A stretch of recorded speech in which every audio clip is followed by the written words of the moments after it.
I happened upon a cute little arithmetic book from 1877. It was originally published in 1834. It's the first in a multi-volume series written by Joseph Ray, who was an educator in the 19th century and began teaching at age 16, and then went on to write these darling little books to teach families and teachers how to teach arithmetic. I decided to try out this text with my own kids. This is part 2 of our Ray's New Primary Arithmetic series. In this video, we're going to cover lessons 3 through 6 from Ray's New Primary Arithmetic. Hello, my name is Janae Daniels. I'm a wife, a mother of 6, and a former middle school teacher turned homeschool mom. Welcome to the School to Homeschool YouTube channel. Welcome to our fake homeschooling classroom. Our real homeschooling classroom looks just like a kitchen table. But since the text is from the 1800s, we thought we'd try to make this video a little bit more fun to watch than watching paint dry. If you'd like to follow along in the text, you can check the description of this video where there are links where you can download it online for free. Ray's New Primary Arithmetic was written for grades 1 to 2, though there are other volumes for older children, but we'll get to those in the future. If you'd like to make it a little more fun for the kids, you can use a slate and chalk or an ink and quill pen. After the last video, my kids have opted to use a notebook and pencil rather than slate and chalk because they said slate and chalk takes way too long. So much for enchantment. I tried. Let's go ahead and begin with lesson 3 on page 6. In this lesson, the numbering of objects is extended to 70. Each exercise should include a review of the preceding ones. We did a whole video on it, so you can check that video out. In lessons 1 and 2, they counted from 1 to 10 in lesson 1 and 11 to 40 in lesson 2. Then they wrote the word and then they wrote the numbers 1 to 10 and 11 to 40. Now we're going on to lesson 3, which is 41 to 70. They will first need to count from 41 to 70, then write the words 41 to 70, and write the numbers 41 to 70.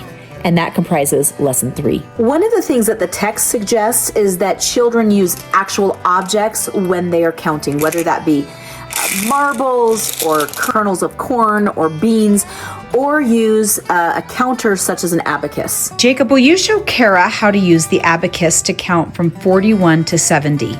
For these lessons, I had to bribe them with ice cream to dress up. Are any of our costumes historically accurate? No, they are not. Little House on the Prairie called and wants their costumes back. Think of these like 1, and think of these ones as like 10, and think of these ones as like 100. And then you're just gonna move the ones and count them. So 1, 2, 3, 4, 5, 6, 7, 8, 9, 10. And once you have all 10, you can replace all of these with one of these. 11, 12, 13, 14, 15, 16, 17, 18, 19, 20. And then you can... Kara, using the marbles, count from 41 to 70. 1, 42, 43, 63, 64, 69, 70. So decided that she wanted to try out her newfound knowledge of using an abacus. 42, 43, 51, 52, 53, 69, 70. In your notebooks, you're going to write 41 to 70. You're going to both write the words and the numbers. Make sure that you are writing 40 and 4 are spelled differently. F-O-R-T-Y dash. Kids, don't forget the dashes. Aren't you kids lucky to have pencils? Look at you, no chalk for this group. We spare no expense for our homeschooling. We use pencils. You totally didn't put the dashes in. There are dashes in between 40 and 1. Took him 4 minutes to write all of the numbers, except for he did not put the dashes in. I was not paying attention because I was a negligent teacher. He's my quiet, mischievous child. 4 minutes later, and once they finished writing 41 to 70 with dashes, we completed lesson 3.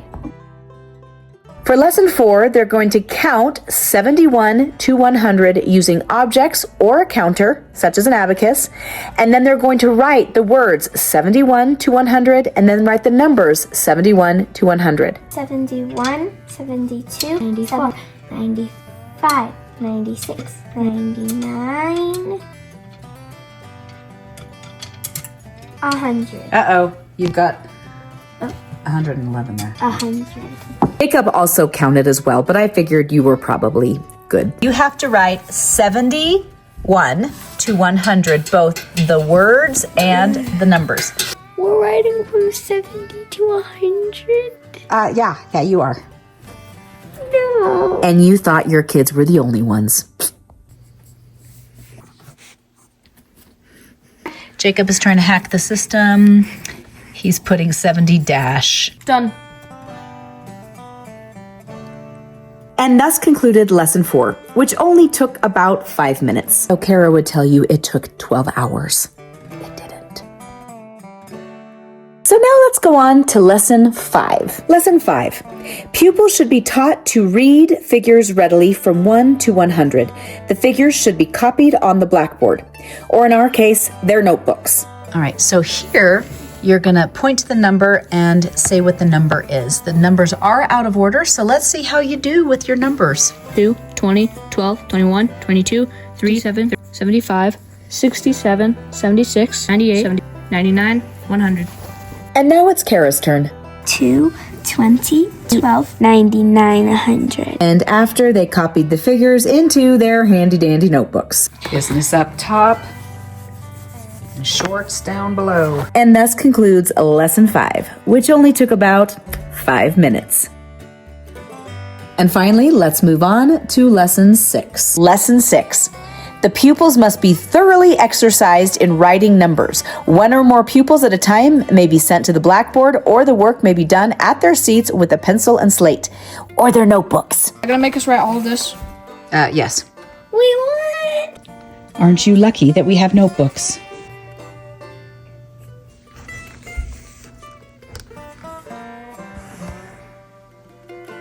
She doesn't want to be doing this. And after what seemed like an hour but was actually 10 minutes, we finished lesson 6. This also completes section 1, numbers and figures. In the next video, we'll be doing lessons 7, 8, and 9, which comprise the oral exercises section of Ray's new primary arithmetic. And we'll see you in the next video.